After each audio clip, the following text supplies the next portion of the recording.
اور صبر کی جہاں بات ہوئی تو صبر کی ایک زندہ مثال بی بی ہاجرہ کا تذکرہ، ان الصفا والمروۃ من شعائر اللہ، صفا اور مروہ اللہ تعالیٰ کی نشانیوں میں سے ہیں، اس لیے بیت اللہ کا حج اور عمرہ کرنے والے پر ان کا طواف کر لینے میں بھی کوئی گناہ نہیں، اپنی خوشی سے بھلائی کرنے والوں کا اللہ تعالیٰ قدردان ہے اور انہیں خوب جاننے والا ہے۔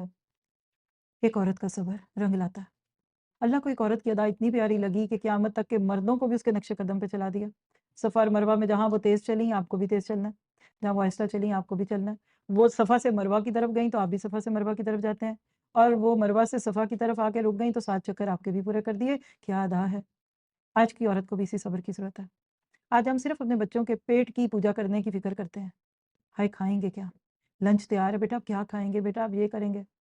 حضرت حاجرہ نے کر کے دکھا دیا کہ جب وہ اللہ کے فیصلے پہ رضیت باللہ ربا کہتی ہیں اور اللہ میں ضائع نہیں کریں گی کہتی ہیں، شوہر سے شکوہ نہیں، گلہ نہیں، اللہ کی رضا پہ راضی تھی، اللہ نے اس عورت کے بچے کے قدموں سے زمزم کا وہ چشمہ اللہ تعالیٰ نے جاری کروا دیا کہ جو ابھی تک جاری اور جاری رہے گا جب تک اللہ چاہے گا۔